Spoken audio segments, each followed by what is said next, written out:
La începutul anilor 90, subsolul din zona Carpaților Occidentali a fost sondat de un satelit rusesc care căuta situri antice și preistorice.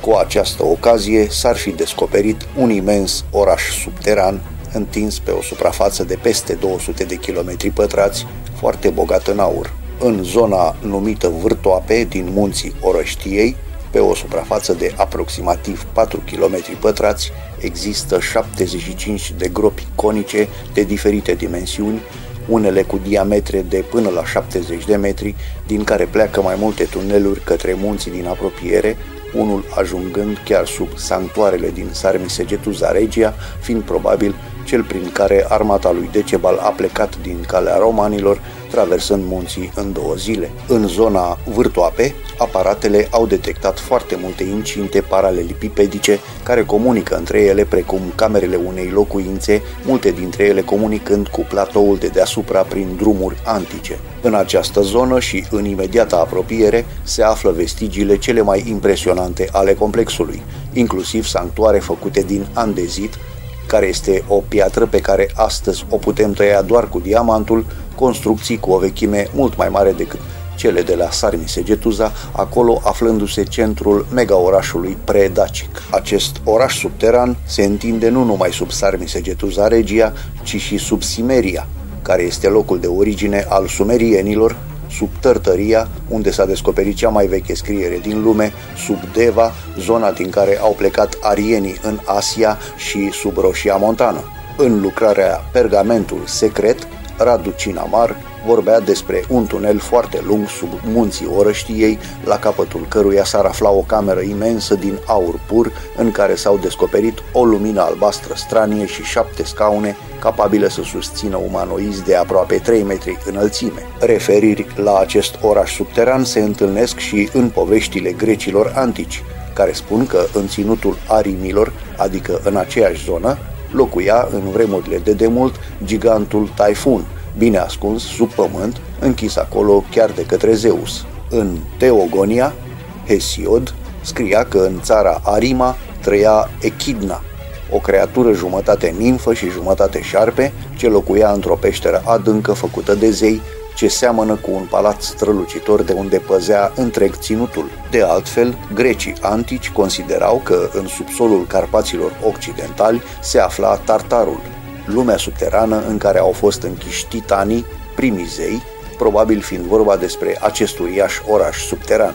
S-a descoperit și că nu doar sub munții Apuseni, ci sub întregul lanț carpatic de pe teritoriul țării noastre există o rețea întreagă de tuneluri despre care legendele dacice susțin că au fost construite de zeul Zamolxes pentru a proteja ținutul și poporul dac. Iar Roșia Montană se pare că reprezintă intrarea principală în acest oraș subteran al zeilor. În februarie 2012, o echipă româno-canadiană de geologi urmărea rămășițele filonului de aur la una dintre galeriile săpate de Agatârș în urmă cu 5500 de ani la Roșia Montană. Atunci, echipa a făcut aparent din întâmplare o descoperire colosală ce ar putea modifica istoria omenirii dacă s-ar face publică. Geologii români și canadieni au descoperit la baza galeriei cavernei capătul dreptunghiular al unei lespezi aurii care nu părea a fi o rocă naturală. După prelevarea unei mostre, rezultatele de laborator au arătat că era vorba despre o piatră compozită, obținută după o tehnologie imposibil de reprodus în condițiile științei actuale, compusă din 15% praf de granit, 30% wolfram și 55% pulbere de aur de 50 de carate. În luna aprilie a aceluiași an, în timpul discuțiilor purtate cu ușile închise la Ministerul Minelor, Petrolului și Geologiei, canadienii au cerut ca această descoperire să nu fie făcută publică, iar galeria să fie închisă urgent. Românii au fost de acord cu păstrarea secretului, însă au insistat să continue cercetările și să trimită acolo o echipă de arheologi. Zona a fost închisă imediat cu sârmă ghimpată și pusă sub pază. De la începutul lunii mai până pe 23 iunie s-au derulat în secret săpăturile în jurul lespezii. Măsurătorile au stabilit faptul că aceasta, perfect șlefuită, cântărea aproximativ 1700 de tone. cu 100 de tone mai mult decât cea de la Baalbek, din Liban. Avea o lungime de 12 metri, o lățime de 6 și o înălțime de 3 metri, iar aurul din ea reprezenta 935 de tone, de 150 de ori mai mult decât tot aurul extras la Roșia Montană de daci, romani, austro-ungari și români la un loc. Într-un final, lespedea a fost segmentată în 80 de calupuri egale, încărcată în containere și transportată noaptea sub escortă militară spre o destinație necunoscută. Din anumite informații reiese că fragmentele au ajuns la combinatul siderurgic din Galați, unde au fost topite și transformate în lingouri de aur și wolfram, despre care nu se știe unde au fost depozitate. Un lucrător care a participat la dezmembrarea lespezii susține că un bătrân arheolog de prestigiu, ce avea o cicatrice în colțul ochiului stâng, a realizat un set de fotografii care au fost date spre studiu unui paleolingvist, ce a atras atunci atenția autorităților că lespedea are o valoare istorică și culturală inestimabilă, nu doar pentru români, ci pentru întreaga omenire. Ca argument, în respectivele fotografii se poate observa că întreaga suprafață a lespezii era acoperită de o scriere în bazorelief de culoare verde smarald, total necunoscută, posibil pe lasgă. Cu toate acestea, autoritățile române au ignorat atenționările paleolingvistului și au dispus tăierea și topirea lespezii, urmând ca, după vânzarea aurului, să primească 19,31% din câștig, conform înțelegerii cu partea canadiană. Bătrânul arheolog, care a ales să-și păstreze ascunsă identitatea, a declarat presei la vremea respectivă. Lucrurile însă au devenit de-a dreptul uluitoare atunci când, la ridicarea lespezii, s-a putut observa un soi de puț cu diametrul de cam 4 metri, în interiorul căruia cobora o scară elicoidală, ale cărei trepte erau săpate în pereții puțului, de parcă fuseseră tăiate cu laserul. Din interiorul puțului emana o lumină lăptoasă violacee. Deși cei câțiva lucrători, geologi și arheologi care au fost martori la ridicarea lespezii și au revenit după o vreme din uimire, în afara paleolingvistului care s-a precipitat ca un apucat pe scări în jos, nimeni n-a mai avut curajul să coboare ca să vadă ceea ce se afla în puț, iar a doua zi era deja prea târziu. Am așteptat cu toții ca paleolingvistul să apară, dar el nu s-a mai ridicat la suprafață. Peste noapte, SRI-ul și armata au acoperit cu scânduri intrarea în puțul care ducea spre interiorul muntelui, au turnat ciment și au sigilat-o. A doua zi a fost închisă gura puțului exterior, precum și intrarea în galeria săpată în vremuri imemoriale de agatârși. Tot a doua zi, eu, împreună cu toți martorii care au asistat la prelevarea lespezii și la descoperirea puțului din adâncul minei, precum și cei care au participat la ștergerea urmelor, am fost puși să semnăm niște documente care garantau păstrarea secretului de stat și am plecat cu toții speriați înapoi pe la casele noastre. A fost declarația arheologului necunoscut cu privire la toată întâmplarea. La sediile Ministerului Minelor, Petrolului și Geologiei și al Institutului de Arheologie din București, nimeni nu știe nimic, domnind peste toți o tăcere ca de mormânt. Există voci care susțin că persoane suspuse de la guvern au mușamalizat afacerea și că bancherii elvețieni își freacă și acum mâinile satisfăcuți. Ultima dată când s-a mai putut discuta cu bătrânul arheolog și cu lucrătorul martor a fost pe 28 iulie 2012, ulterior cei doi dispărând fără urmă. Galeria unde a fost descoperită lespedea, aflată pe Valea Cornei, sub satul Cornea de la Roșia Montană, a fost supranumită Galeria Hiperboreană. Ea a mai fost cercetată și în 1976 și, după o descoperire uluitoare, a fost sigilată de către securitate. Dintre cei care au participat atunci la săpături, doar 4 persoane mai sunt astăzi în viață. 3 dintre ele refuză să-și amintească întâmplarea de acum 42 de ani. Doar unul dintre ei, Ion Moiș, fost șef de echipă, a acceptat să rupă tăcerea. Iată ce a povestit el presei. Poate că n-ar trebui să zic nimic, începe acesta, că doar am jurat la comuniști, dar eu mă trag de fel din Albac, chiar din neamul de moți al lui Avram Iancu, așa că nu pot să tac. Uite cum a fost. În iarna lui 76 am fost chemat de inginerul șef și am primit dispoziție să redeschid, să consolidez și să electrific vechea Galerie 13, rămasă închisă încă de pe vremea austro-ungarilor, urmând ca după consolidare să vină doi tovarăși geologi să prospecteze. Galeria era veche, rămasă așa neexploatată încă de pe vremea agatârșilor, care la vremea aceea scoteau din ea și prelucrau aurul și argintul pentru daci, iar filonul fusese epuizat cu multe secole înainte să ajungă romanii stăpâni pe minele de aur, sau alburnus major, cum spuneau ei. E drept că se văd urme de căutare și din partea romanilor, dar e limpede că s-au lămurit repede și au abandonat. Lucrările de consolidare și electrificare au durat până în vara lui 76 și am avut niște probleme cu golirea apei a unei părți a galeriei care se inundase. Atât valvele din mină, cât și electrovalvele de la pompe ne-au fost de mare ajutor.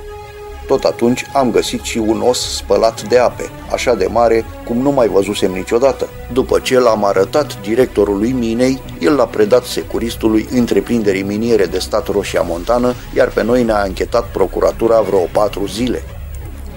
Că unde era osul când l-am găsit, că în ce poziție, că cine a mai fost cu noi în mină, că cine mai știe de existența lui, câți am intrat și câți am ieșit din șut în ziua aia, mă rog, tot felul de întrebări, ca să ne sperie și să ne facă să tăcem.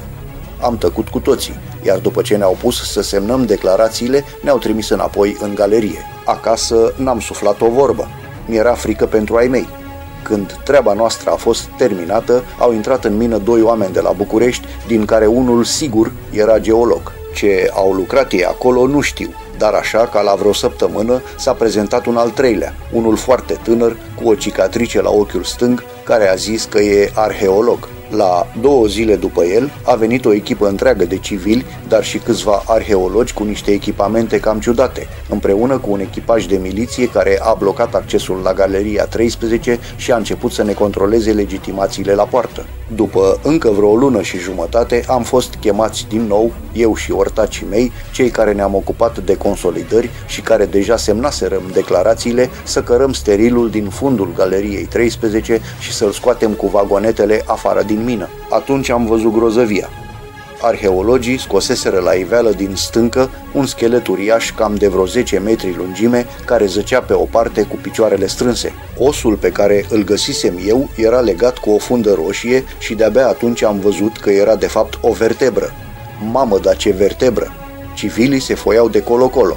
Unii își notau câte ceva din ce ziceau arheologii, alții făceau poze cu blițul. Ziceau ceva de unul de însușianu, apoi ceva de hiperboreeni, apoi unul a sărit cu gura mare ca să-și vadă de treabă, că Densușianu era avocat, nu istoric. Apoi a dat-o cu partidul și cu securitatea și au continuat în felul acesta. Altul, și ăsta era arheologul cel tânăr, că l-am recunoscut după cicatrice, a scăpat una cum că scheletul ăla era de hiperborean și că ar putea fi chiar strămoșul nostru. Nu se poate, tavarișce!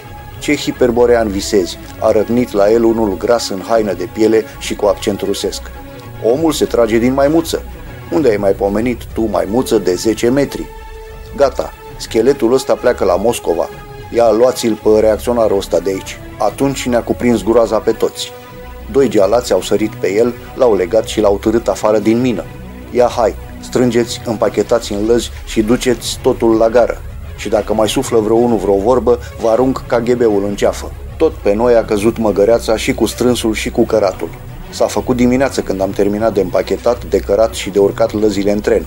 Dar nici pe noi nu ne-au lăsat să mergem acasă. Ne-au suit în 2 dube fără geamuri și ne-au dus undeva. Unde, nu știu. Dar știu că am mâncat bătaie și că m-au pus să semnez că n-am văzut și că nu cunosc nimic, că am un unchi legionar care e bandit și împușcă securist prin munți și mi-au zis că dacă suflu vreo vorbă îmi saltă nevasta și copiii, iar pe mine mă bagă în pușcărie. Am semnat și am tăcut, ce era să fac. Nici cu ortacii mei n-am mai vorbit despre asta. Ceva de bine totuși mi s-a întâmplat după aceea. La o săptămână după ce m-am întors la mină, unul de el aveam mereu coadă după mine când intram și ieșeam din șut, a venit la birt și s-a așezat la masa mea. Cinstit să fiu, când l-am văzut, mi-a înghețat sângele în vine. Uite, Ioane, mi-a zis, și eu sunt moț ca și tine. și, tot ca și la tine, neam de neamul meu au fost băieși la Roșia Montană. Am fost acolo când s-a descoperit scheletul uriașului. Acum e la Moscova. Ca și tine, am fost și eu martor. Ia plicul ăsta și păstrează-l ca pe ochii din cap. Înăuntru ai poza. Să știi de la mine că acolo, în galerie, era scheletul unui dac, strămoș de-al nostru. Păstrează poza și arată-o nepoților tăi. Eu nu știu dacă scap pentru că am fost iradiat. Pe voi v-au speriat bine, dar de noi, ăștia din securitate care nu ne speriem așa de ușor, se descotorosesc altfel. Nu te cunosc, nu mă cunoști, nu ți-am dat nimic, ai priceput? Da, am priceput. S-a ridicat și a ieșit repede pe ușă. Doar 2 zile l-am mai văzut cum pășea ca o umbră în urma mea, apoi nu l-am mai văzut niciodată. În schimb, mai am poza cu hiperboreanul de la el. Așadar, deasupra lespezii extrase în 2012, se aflase cu 36 de ani în urmă scheletul uriașului, în Galeria 13 sau Galeria Hiperboreană. Iar același arheolog cu cicatrice în colțul ochiului stâng a fost martorul ambelor descoperiri și din 1976 și din 2012. La Roșia Montană se află intrarea în orașul subteran al zeilor, supranumit Tartar de către grecii antici. Dacă, în trecut, secretele zeilor erau păzite întotdeauna de sfinxi, creaturi mitice cu cap de sfinx, corp de leu, picioare de taur și aripi de vultur, și la Roșia Montană există unul aparent natural. Sfinxul Roșiei Montane este situat pe unul dintre cele mai înalte puncte ale masivului cârnic și are 2 capete, unul mare și încă unul mai mic, numit Sfinxișorul, deasupra celui mare. Pentru a afla dacă interesul miliardarilor este orașul subteran sau aurul, alături de celelalte metale prețioase, nu trebuie decât să aruncăm o privire către planul proiectului minier de la Roșia Montană. Acesta este unul dintre cele mai mari proiecte de exploatare auriferă din lume, cu riscuri mult peste toate celelalte. În absolut toate țările Uniunii Europene se utilizează în astfel de exploatări aproximativ 1000 de tone de cianuri. La Roșia Montană se dorește utilizarea a 13.000 de tone de cianuri pe an. Intervenția se va face pe un perimetru de 1258 de hectare. Se vor răra de 4 munți și se va săpa la o adâncime de 400 de metri, creându-se un crater gigantic cu un diametru de aproximativ 8 km, vizibil chiar și de pe lună. Proiectul va duce la excavarea a 500 de milioane de tone de steril în urma utilizării cianurilor. În urma acestui proiect, România va rămâne pentru totdeauna cu un lac imens de cianuri, adică 215 milioane de metri cub de cianuri și un baraj ce ar trebui să reziste veșnic, lucru puțin probabil. Pentru întreținerea și supravegherea acestui baraj, Roșia Montană Gold Corporation ne oferă doar 150 de milioane de euro, deși Agenția de Mediu a Statelor Unite ale Americii a evaluat costurile la 2,6 miliarde de dolari. Exploatarea se va face la suprafață, nu în galerii ca până acum, distrugându-se aproape complet respectiva zonă. Deși sunt și alte tehnologii pentru extracția aurului, nepericuloase pentru mediu, cea cu cianuri este cea mai ieftină și cea mai periculoasă. Evident că o firmă se gândește doar la profitul propriu, alegând cheltuieli cât mai mici. De ce vor neapărat să folosească 13.000 de tone de cianuri pe an, când peste tot în lume este vorba doar despre 1000 de tone? Răspunsul nu poate fi decât unul singur: pentru a distruge complet această zonă, pentru a bloca accesul către sau din orașul subteran al zeilor. Un imens lac de cianuri ar sigila intrarea către acel oraș pentru totdeauna. Nimeni nu ar putea intra vreodată acolo și mai ales nimeni și nimic nu ar putea ieși vreodată de acolo.